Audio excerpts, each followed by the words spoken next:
Welcome to Chukker Chat, Episode 5. I'm Barbara Hooper, joined by the always amazing Dr. Lauren Proctor-Brown.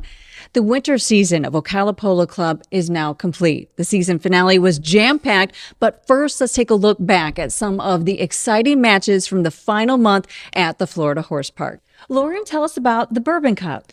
The Bourbon Cup, March 5th, was awesome. You saw Adobe Ranch take on Piccin Glynn. So Katie Glynn, Laura Wilson, myself, and Luis Castro took on Wyatt Duncan, Alex Guzman, Harrison Duff-Wise, and Hunter Vanderberg. So some of those guys, it was their first time out for the winter.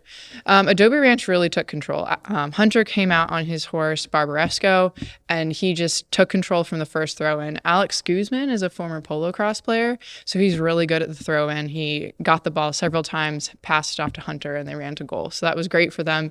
They got up. They definitely caught us flat-footed, so I can't fault them for that. We were all a little flat-footed, and they got two goals up in first chukker. You know, it seemed like we started to wake up in that second chukker, but you know, when you get caught down like that right away, it definitely, you know, you get a little like defeated. And Guzman and Hunter were a really nice team together, so they've really barely played together. I think they've been at a couple practices together. Between Guzman's eye-hand coordination and Hunter's speed, he would pass him the ball, and Hunter could break out. So that was great.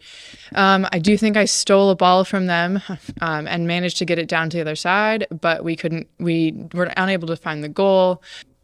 Yeah, so I think the first chukker ended up, you know, with Adobe up 3-0, and they maintained that 3-goal lead, I think, for the rest of the match. Luis definitely had a chance on goal, but Guzman was able to kind of play some really nice defense and open up things for Wyatt Duncan to make a run at goal as well. And they got another fourth goal going into that half. So again, it was just they took us by surprise, I think, by the two of them being such a good pair together. But it was really nice to see them succeed. The spectators, it was a Mardi Gras themed match, of course, for the Bourbon Cup. So the spectators really loved Mardi Gras. Mm-hmm. I think the theme with polo is I just put the holidays when it's convenient for our schedule. Sure. I added a couple random holidays into the summer because why can't we celebrate those in the summer, right? Yeah. I think that's fun. So we celebrate Mardi Gras at the wrong time, but the spectators love it. We had some great music playing from New Orleans and stuff like that. So it was a good time. Luis finally scored a goal, so we were able to get our stuff together and score a goal. So fourth chukker, it was still 5-1 for Adobe Ranch. So it was just a really good team. They played really well together. Mm-hmm. There was a great play. So I parried the ball off. Guzman hit a really solid back shot, happened to bounce off Hunter.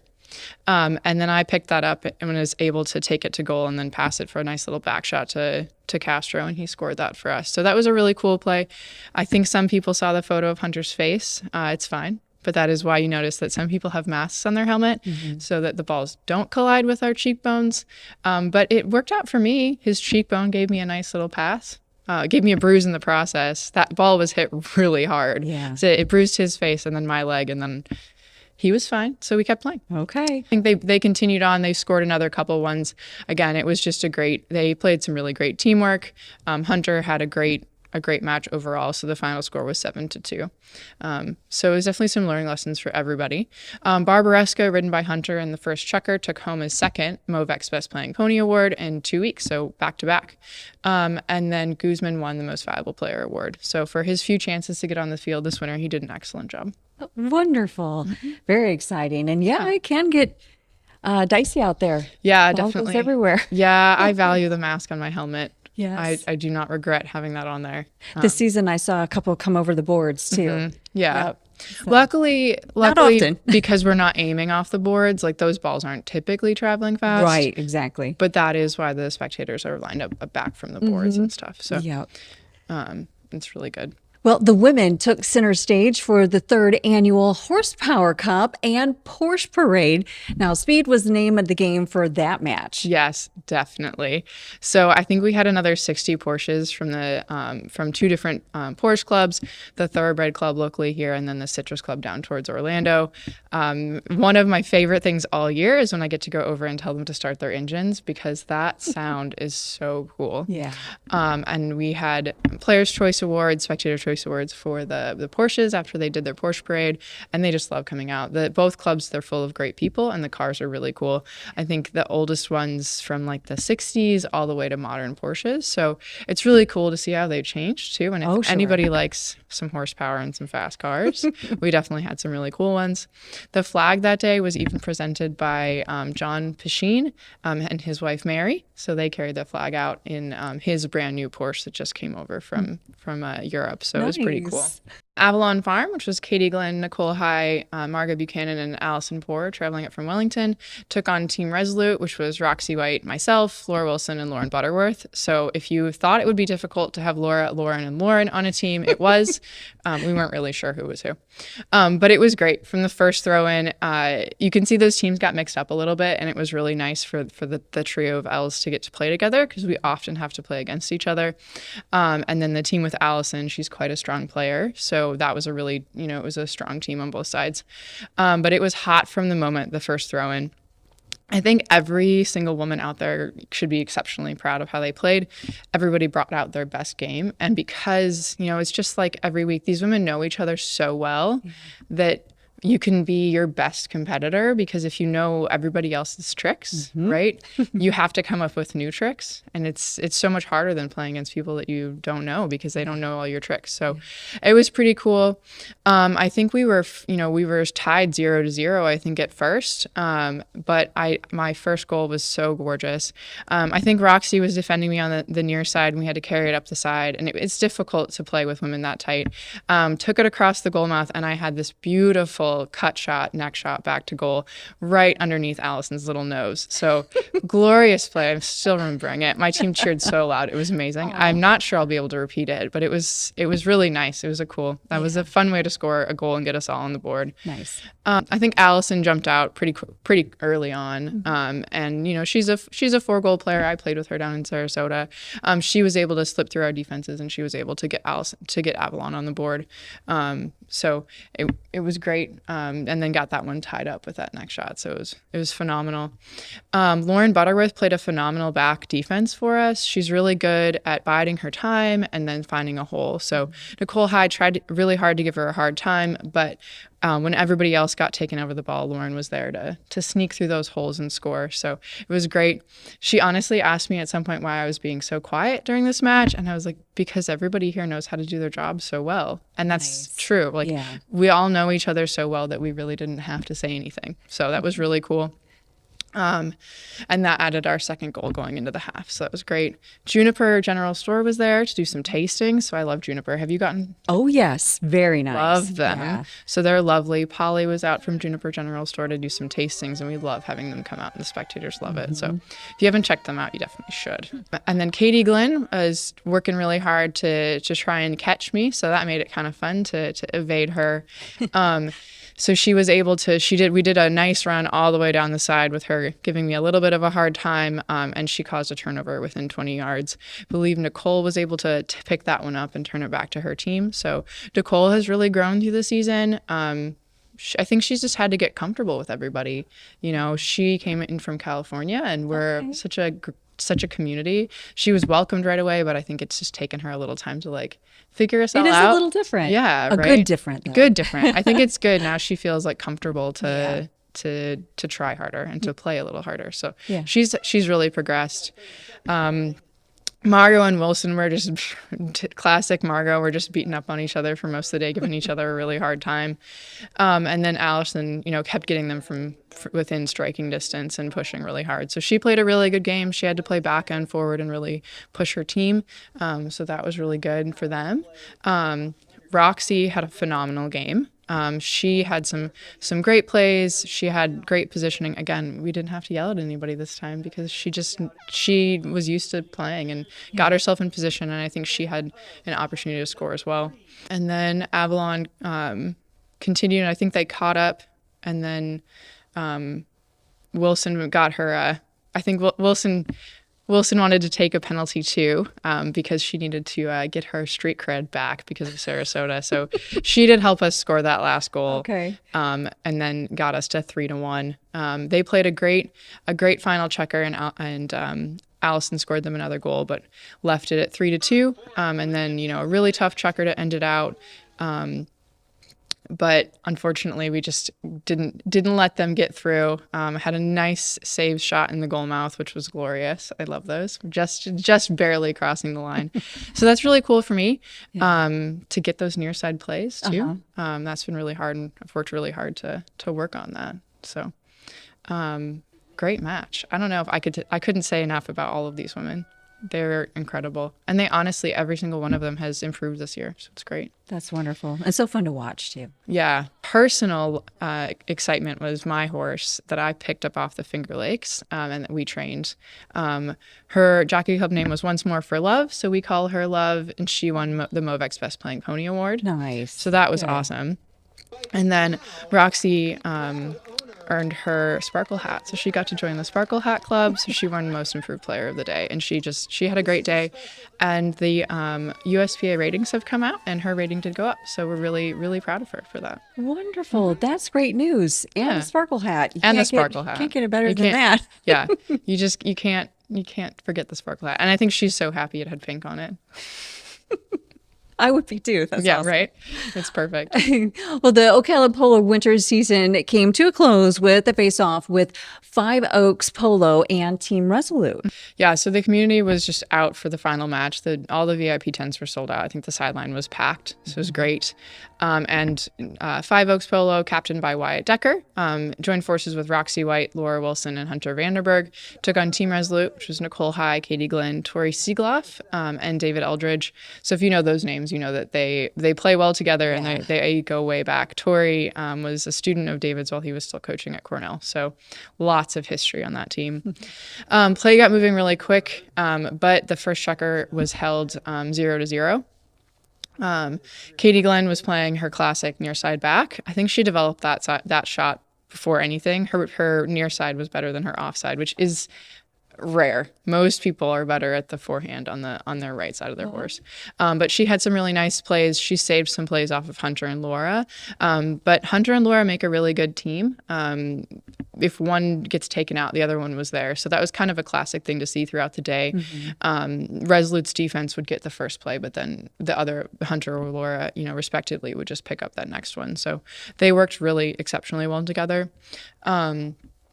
But Team Resolute definitely had that history going together, that teamwork that they had, and obviously captained by David. Yeah. He knows how to captain a team and get them moving. So he got them going forward. I think Nicole High had a nice little breakout towards goal, and Eldridge was able to pick up the ball that she left in the goal mouth and score it. So kudos to her because she's definitely been growing through the season. Hunter Vanderberg, again, just broke out on a horse. He's so good at that. Once he gets the ball out of the throw-in, he's just gone. So I think he was running on White Claw, owned by Laura Wilson, and ran that one right to the goal mouth to get his team on the board, getting a 1 going into the half. So another great match. It's really evenly tied. It was a low-playing match. We were really excited to have Big Brothers Big Sisters of Marion County with us. They joined us, so they're a great organization. Yes, they are. They're always looking for more mentors. Yep. So if anybody's interested, you should definitely look them up, reach out to them. They were so nice to work with, and the kids, the littles that they brought out. I bet they had a ball. Oh, they had so much fun. They got to meet the horses and the players, and use the little foot mallet. Sure. And it was great. I think Hunter even picked one up and put it on a horse, so as he loves to do. I think they had a phenomenal time. Good. And it was a really great group. So if anybody's interested, I really think they should check them out. And we love all the groups like that. We love seeing more kids come out and giving back. So players came back, and Siegloff definitely found her stride. It's been a little bit. She's been out of polo for a hot sec. She took most of the winter off. Her family was actually affected by the hurricane. Her husband runs a deep sea fishing company.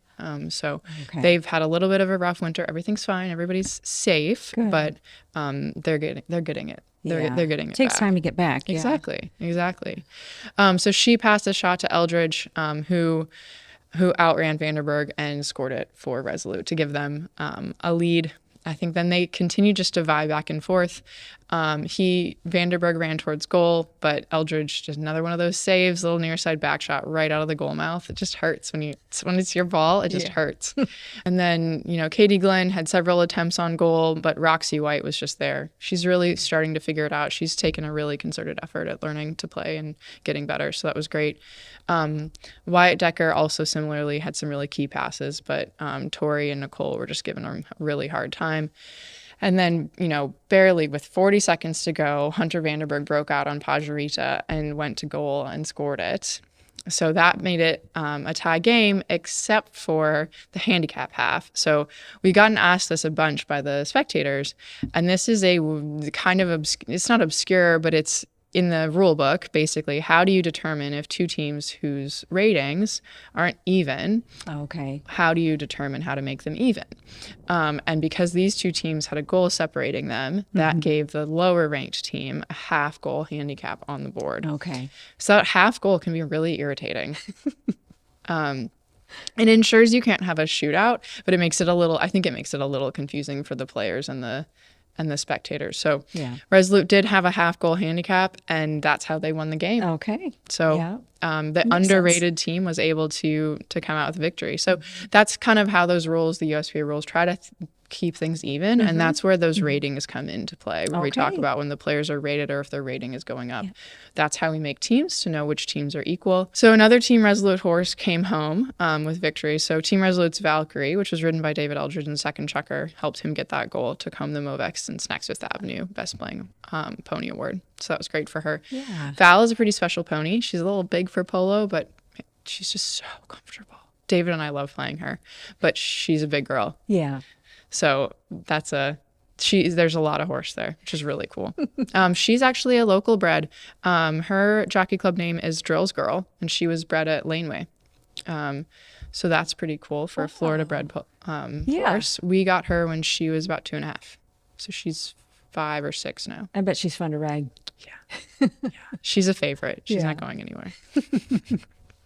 And then Nicole High earned a Most Improved Player award for her work this match and this season. Just watching her growth over the season has been really nice. And that's just something about rewarding everybody, right? Like, it's not just about winning, it's about improving and reaching your own goals. So we really like to make sure that the light shines on everyone. Stay with us. When we come back, we'll tell you about the end of season awards and everything you need to know about the Ocala Polo Summer Series. You're watching Chukker Chat on Horse Capital TV, the official network of the horse capital of the world.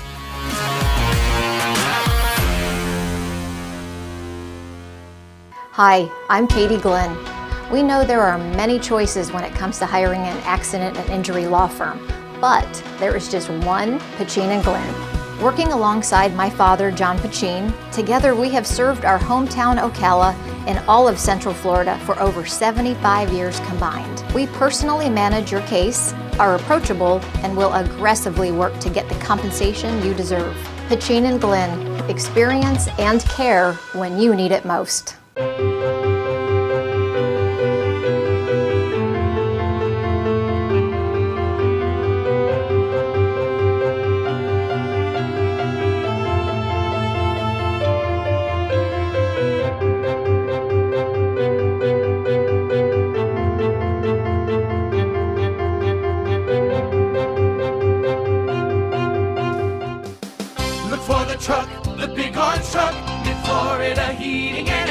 Hello, I'm Valerie Daly at Showcase Properties of Central Florida. Horses are the lifeblood of the horse capital of the world and enrich the lives of many. Our farm specialists are equine enthusiasts who are actively involved in our local equestrian community. If you're ready to discover Ocala, contact Showcase Properties of Central Florida to begin your unique real estate journey with one of our experienced agents today. Hi, I'm Dr. Lauren Proctor Brown. Now your horses can benefit from the same expert veterinary care as Ocala Polo's Team Resolute.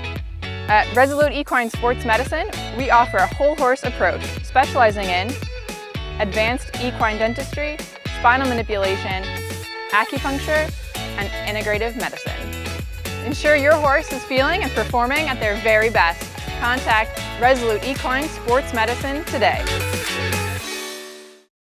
as the winter season wrapped up, we have some end of the season awards. Let's talk about those honors. Yeah, so I think this is the third season we're doing this. So what we did is there's a bracket, and all the players that play throughout the season win points. So they win points if they play, if they win, and then they win more points if their horse wins, best playing pony, and then if they win MVP. Okay. So that's kind of how this works out. Hunter Vanderberg just blew it out of the water. The bracket, he got a ridiculous number of points, and that's a lot because he won a lot of best playing ponies. Oh, so he did. Yeah, he had a lot of horses that just he could break out on them. So they're really fast, and that's kind of how he plays. They're really fast, and they stood out, and they earned him a lot of best playing ponies. So if you asked him, I think he's incredibly proud of that. And I think a lot of players, especially those that are helping to train their own horses or training their own horses, they think those awards rank even higher. So he also won a couple MVPs, and the teams that he was on won 4 times this season. So he had a great season. This is the first full season he's been with us for the entire winter. So he got to play a lot. I think he made some great new friends, made some great new connections, and his string looked phenomenal. So He's fun to watch. yeah. He's definitely very fun to watch, and he loves to engage with the crowd. He does. Yes. So that's really cool, and I think he's great, and we look forward to having him back again next winter. So we're very excited for that. He's based in Toronto, so he's back home to the Greater Niagara Polo Club for the summer. So it's very exciting for him. And then the women's players of the season. So Yes. we awarded 2. Okay. Because I won this in the summer too, but I was 4-0 on a record in the women's league plus the win in Sarasota. So we actually talked a little bit about whether or not we should acknowledge that or not. But we didn't want to shy away from that. Yeah. No, Yeah. you should acknowledge it. Yeah. So that was pretty cool. I think I had a really good season. I don't think everybody knows this, but I actually had back surgery in October. So that's been a long time coming, and it's been really nice to be post-surgery as opposed to in chronic pain. So it's not something I talk about really much. You feeling better? I feel awesome. Good. So that was really nice. It was a really nice season to just not have to worry about that. Yeah. So that was really cool. So kudos to my doctor in the Villages because they did a great job. It was a newer procedure. It was less invasive than what I would have had to have several years ago. So that was really exciting, and honestly probably can credit him to all of this. And to my horses, the horses are getting better and better as the years go on. So it was a great season for me. Being undefeated in the women's league is great. And I think we had some success in the open league. I won MVPs in both the women's and the open. So that's really nice. Congratulations. Yeah, it's nice. It's nice to get an MVP. We're competing against the guys too. So that was really cool, just for myself. And I think it's cool for a lot of other people that there's ups and downs in life, right? And that's not the end of the story if you have some sort of chronic pain or surgery you have to go through. So just pointing that out for people is kind of cool. So if anybody has questions about that, I'm happy to talk to it about it one day. But yeah, that was really cool. But we also wanted to acknowledge Nicole. So she was second place in the women's bracket because she had a bunch of wins. She had a nice win down in Sarasota with us as well. She also had a best playing pony and 2 most improved player awards. So cheers to her. I think she's not a standout player all the time. It's not somebody that Nicole's strengths are kind of that she is a really strategic player and she sees the holes, and she's not as physical of a player, but she does know the game really well. And she's learning to be a little bit more aggressive on the field just to hold her line and get her plays. But when she does get those plays, like, she can definitely make a difference for her team. So we just really wanted to champion her and give her another award as well, because she definitely also had a successful season and was a key part of her team. So kudos to Nicole. And then most improved player of the season went to another woman. So clearly we love women at Ocala Polo. We can't help it. And don't worry, this isn't just me. They all love women. But Roxy White had a great season. So this was really, I think, her first full season with a string of horses, really getting to play. And she was making a really concerted effort to figure it out, which is really hard. It's just really hard. It's not an easy game. And you could really see her trying. So what we noticed from the beginning to the end of the season is at the beginning of the season, she was her hitting was inconsistent, and she was making some silly mistakes and causing some fouls, and that that made it harder for her teams to succeed. By the end of the season, the silly mistakes were gone. She had better understanding of the game and the strategy. Her positioning was really good, and her hitting had gotten better. Awesome. So huge kudos to her. She got the Most Improved Player of the award. So that was great. We're so excited for her. And we have a horse of the season too. Yes. So we never forget the ponies. Right. I think if you ask the players, we are all about our horses, especially at this level of polo, because we're nothing without them. So Hunter Vanderberg's Pajarita, I think she is a homebred, did win the horse of the season. So she won 2 best playing ponies, as well as had a great final match. So she won that, but also honorable mention goes to Hunter's Barbaresco, another homebred for their club, as well as Lupe's Malibu. Both of them won 2 best playing pony awards this season. So we had some great horses out there. I believe Malibu is already on to a new owner, so we're excited for her to set her new career, moving on with someone else. Yeah. And Hunter's horses head back to Canada with him. So very exciting for them. We just love championing the horses as well. So that was great. It was an amazing winter season, and now there's a small break and back to the Florida Horse Park for Sunset Polo, and that starts June 3rd. And polo will be Saturday evenings starting around 6 o'clock. Lauren, tell us about the fun matches for the first half of the summer. Yeah, so we love Sunset Polo for the summer. Things get a little bit more low-key. We've got some green players, green horses coming out. Things are all about having some fun, just getting through the summer in Ocala. We play at 6, so it's after the rain comes, the fields are good, the sun is going down, things are getting cooler. So spectators still come out in full force, which is great. Yeah. And we, the horses are local horses, so they're trained for this, and we train them at this time so that they're conditioned for it. Yeah. We come back June 3rd with our opening Sunset Polo Day. And then we're back with the Boss Cup, which is a secret little acronym for that women's league tournament. And then Dog and Pony Show. We love seeing the dogs turn out for polo. Everybody's well-behaved dog is welcome on a leash. And we always do something fun to award the dogs on Dog Day. And then we have new this season, we're going to do Pride Day, June 24th for Pride Month. So super excited to add that one to the calendar. I'm excited to bring some new people to polo and celebrate everybody, as we always do. We've got the Independence Cup for our July 4th-ish weekend on July 1st. We have Hat Day on July 8th. Always a favorite, Life's a Beach Day. We're going to do something fun for Life's a Beach Day. Yeah. Holidays in July is our version of Christmas in July. So red and white, little Christmas spirit, because we celebrate holidays whenever we want to. And then the Horsepower Cup back again in July. So we'll have some new cars out there for some speed on the polo field. And first half of summer sounds great. Second half is even better. So I'm super excited. Well, that is a lot of action coming our way this summer. Now tell us about what to expect when you arrive to the Florida Horse Park. Yeah, so when you arrive to the Florida Horse Park, if you use Ocala Polo Club as your GPS on Google Maps, that will get you to the correct gate. Okay. Follow the signs, you'll turn left, and you should see the ticket booth.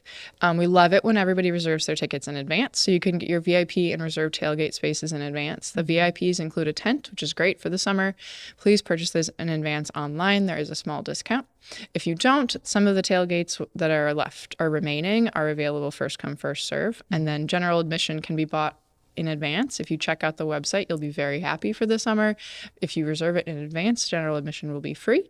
If you come to the gate, general admission is $5 a person for the summer, because we just want to see everybody come out. We want to make sure that it's affordable. Children under 12 are always free, and your dogs, definitely there's no ticket for them. Every well-behaved dog on a leash, not an extendy leash, is welcome. Yeah. And if they want to check it out online, it is ocalapolo.com. Correct. Perfect. Yep. So as always, don't worry if you don't know anything about horses or polo. You can come ready for a fun time tailgating with friends, and we'll teach you the rest. The announcers are amazing at teaching you the game while you're watching it. So very approachable. All the players are happy to be approached by the new spectators, and the bunch of our seasoned spectators are basically little polo aficionados, and they're happy to teach you about the game as well. Very friendly. And the announcers are entertaining too while teaching you about polo. Yeah, we try really hard. Well, thank you for joining us for Chukker Chat, and make make sure to check out Ocala Polo this summer. It is a lot of fun. We'll see you at the field.